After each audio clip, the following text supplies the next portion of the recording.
So tell me, Rindo, why do we love all of the characters in this series, right? All of the girlfriends, right? Now, I don't know if it's just me, but sometimes other harem shows would have that one best girl, right? Or you as the viewer would pick that one girl, that one character who would be your best girl. In my case, for Data Live, which used to be my favorite harem anime of all time, and I still really do love Data Live. I can't wait for the next season, right? So with Data Live, my favorite character among them is Yoshino, right?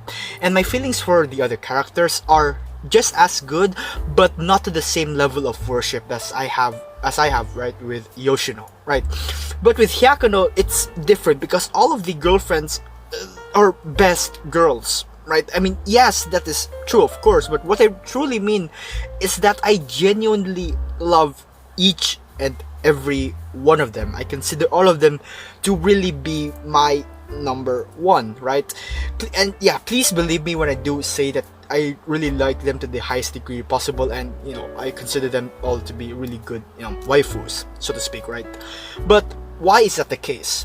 And you can rather draw up conclusions here and there as to your own, because it's your own preference, right? It's your own reasonings as to why you would reason out that way, or as to why you would identify this particular character as your waifu. But for me, chapter 52 illustrates my reason perfectly, and that is, all of the characters are chaotic, eccentric, and a mess.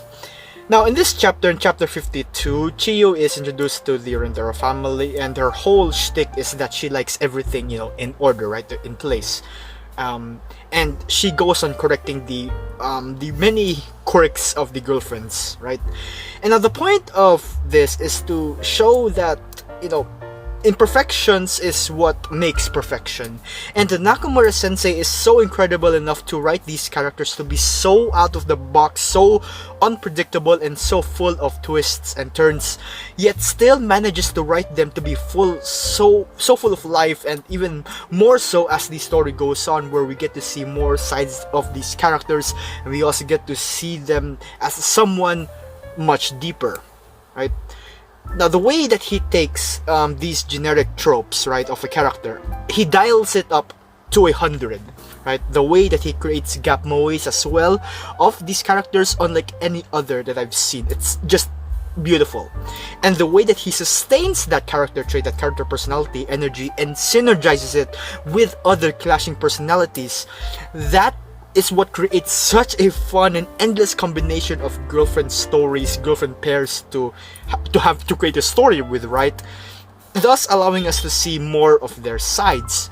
For instance, with Karene and Ako, Iko and Rin, Kishika and Kusuri, with Momoha, Hahari, and Iko's date chapter, and with what's that one chapter again? With Kurumi, with Karene, and with Mai as well. So, yeah, the characters that can have different personalities, or same personalities, similar personalities, and the like, and they still all work together in the story. Now, these unique personalities are ones that I never would have expected to see, especially in a harem love comedy that is in a school setting, within a school setting. Now, take quintessential quintuplets, for example, right? Now, fam, you have an actor, a historical otaku, an athlete, a tsundere, and a hard worker, right? All of these personalities are good, right? And they work really well within the story because, quintessential quintuplets has that good drama aspect as well. But the personalities of the girls are not as goodly crazy, right, and unique as with Karene's portrayal of a tsundere, Shizuka's quite bookworm personality, and Hakori's lewdness, and so on. Now, needless to say, of course, Hyakuno does have a strong drama element to it as well. Hyakuno is the story that's a blend of a nice blend of comedy, of drama, of suspense, good action, and just about a bit of everything, right? And it works so well. And most importantly, I guess you would also, some people such as myself, would also tend to lean to the series as more on the comedic side of it, a parody, right? As it parody of the harem series, but it's more than that. It's more than just a parody.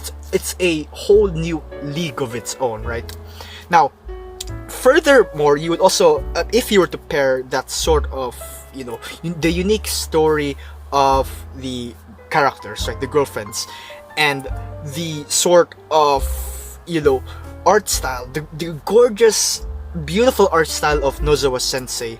You have unique story, unique character with beautiful art style, unique art style, and that whole effect of the series is multiplied by 100.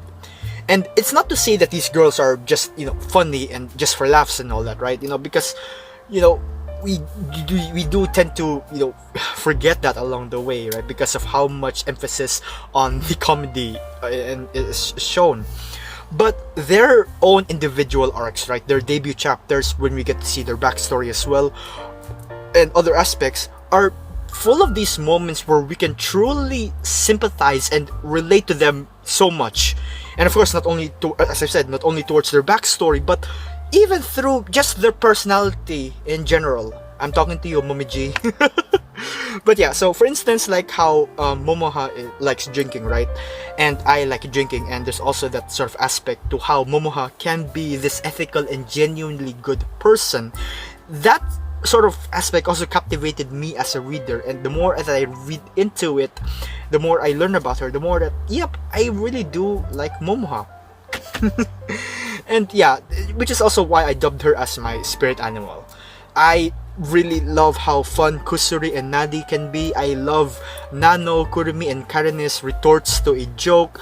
I love Momiji's passion, I love Hakari's cleverness side. I love Yaku's innocence, Ako's smile, Shizuka's reactions, Iko's hairstyle, Uto's mannerisms, Mei and Mai's maid uniform, Mimimi's personality, Meme's shyness, Yamame's kind-heartedness, Kishika's badass eyes, Hahari's pervertedness, Chiyo in her short hairstyle, Rin's molto violento face, Sue's immense love for numbers or passion in general, I suppose, yeah, and the new girlfriend as of this moment, Eira's martial artist character. So, with all that said, right, I guess me as a person, I just really love them because of how often I would see myself in them, how I want to improve myself because of them, and from how I just really, really, really, really, really love them for who they are as a character. And yeah, Nakamura Sensei and Nozawa Sensei, this entire series manages to do something that, that I really love, and that is to instantly captivate my interest. Captivate, is that the right word? To instantly capture my interest, right? And to make me just, fall in love with these characters in ways that I never would have expected. Chiyo, for instance, is one of the best examples because, to be honest, Chiyo took some time for me to really, truly fall in love and to appreciate at first. But now I see her as someone who is, that I really truly love as a character, and the same would go for all of the girlfriends. And with more of these characters hopefully coming soon, right? I just can't wait to see all of it unfold and to see the sort of family bundle grow and become more elaborate, dramatic, comedic, and letting out a floodgate of different emotions to be seen and shown, and more sides, of course, to the characters for us to discover. And with that being said, take care, family, and if let me know your thoughts, what you think as well. So yeah, take care.